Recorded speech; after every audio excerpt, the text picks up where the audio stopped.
Via Justiça de hoje está discutindo os conflitos entre o processo de expansão urbana e o desenvolvimento sustentável. Nossos convidados, a desembargadora Evangelina Castilho Duarte, da 14ª Câmara Civil do Tribunal de Justiça de Minas Gerais, e o Procurador-Geral do município de Belo Horizonte, Marco Antônio Rezende Teixeira. Neste bloco, nós vamos falar sobre o plano diretor de uma capital como Belo Horizonte no aspecto de urbanização e meio ambiente. Doutor Marco Antônio, o plano diretor está conseguindo conter as ocupações irregulares do solo em BH? Belo Horizonte hoje já é uma cidade totalmente adensada, conurbada. A única, hoje, no Belo Horizonte não está conurbada é com Nova Lima por causa da Serra do Curral. Então, essa questão da ocupação do solo em Belo Horizonte já começa a tomar outra feição.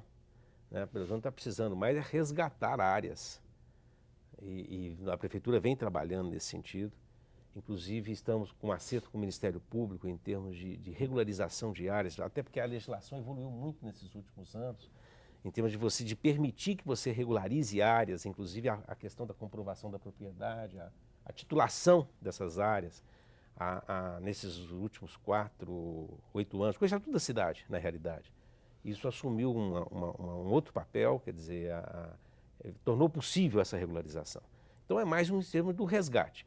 Agora, os problemas urbanos são grandes, né, e depende de tempo, não é só essa questão, não é só de ter a legislação em si e passar a aplicar. Quer dizer, você tem um tempo aí, e esse tempo exigirá um longo período para você conseguir chegar num padrão ideal de ocupação e uso O doutor Marco Antônio, desembargador, falou no Ministério Público. Eu pergunto para a senhora, as ações civis públicas têm dado resultado positivo em relação a esse tema? Dão resultado positivo.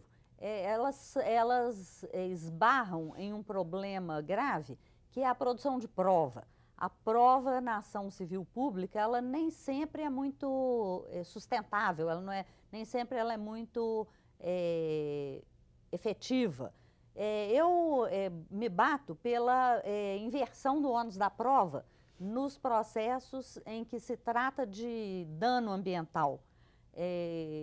Como numa aplicação analógica do Código de Defesa do Consumidor, porque a legislação ambiental não trata dessa questão, ela não trata de processo, né? Ela trata apenas do direito substantivo. Então ela é falha sobre isso? Ela é falha sobre isso.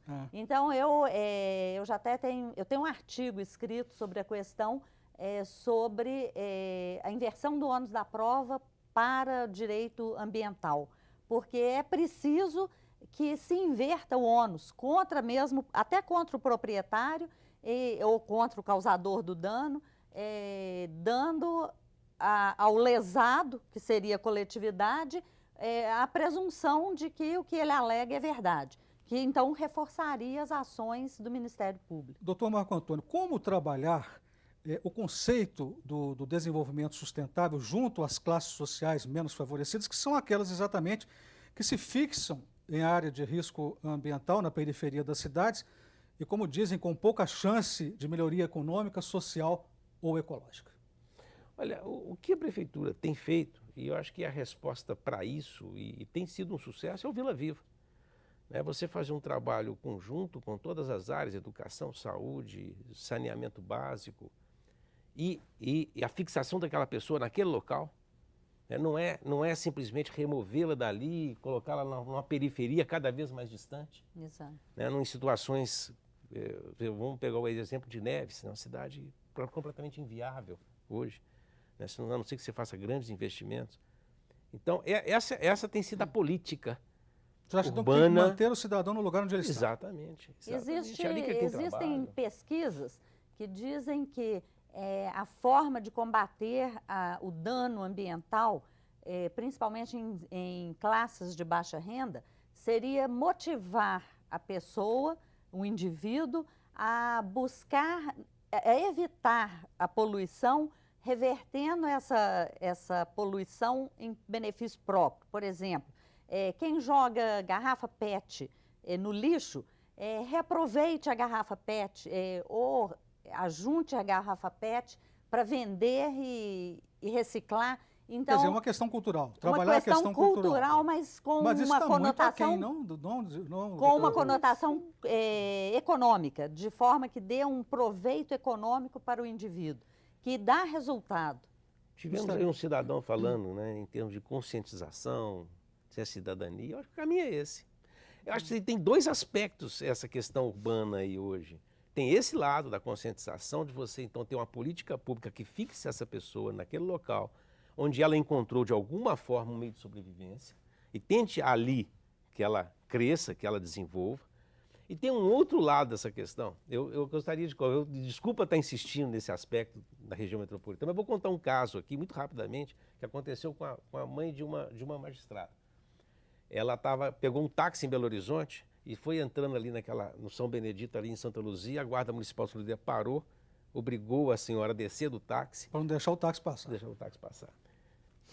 Como é que você implementa políticas, inclusive essas de fixação das pessoas e tal, onde do outro lado da rua vigora outra política? Quer dizer, lá em Santa Luzia, só os táxis de Santa Luzia podem andar. Seria isso. Nós não temos na região metropolitana um serviço de transporte que congregue todos os municípios. Que então, seja efetivamente metropolitano. A legislação metropolitana teria muito para trabalhar e pediria as considerações finais da senhora. Realmente teria muito a trabalhar e seria eficaz, porque englobaria essa região toda em que há esse envolvimento, não só de Belo Horizonte, mas todos os municípios ao redor, que causam impacto dentro de Belo Horizonte e nos outros também. Os reflexos de trânsito em Belo Horizonte, eles vão a Pedro Leopoldo, eles vão a Nova Lima. Da mesma forma, o reflexo de trânsito de lá vem para cá. As considerações finais do senhor agora. De trânsito e ambientais, de modo geral. De modo geral. Né? Quer dizer, a poluição dos rios, a questão do saneamento básico, tudo isso reflete. A própria movimentação dessa população dentro da região metropolitana, em termos de fixação, eu acho que, na realidade, a gente carece ainda, quer dizer, o município tem evoluído, mas a gente carece ainda de um planejamento mais amplo, planejamento que seja mais consistente para que a gente possa evoluir mais. Não que não tenhamos evoluído, evoluímos e muito, mas precisamos evoluir mais. Desembargadora, muito obrigado à senhora. Procurador-Geral, muito obrigado pela presença. O Via Justiça de hoje termina aqui. Este programa é uma parceria da TV Assembleia com a Mages, a Associação dos Magistrados Mineiros. Críticas, perguntas e comentários, fale com a produção pelo telefone 31 3079 3454 ou pelos endereços eletrônicos tv@almg.gov.br ou viajustiça@mages.com.br. Até a próxima semana.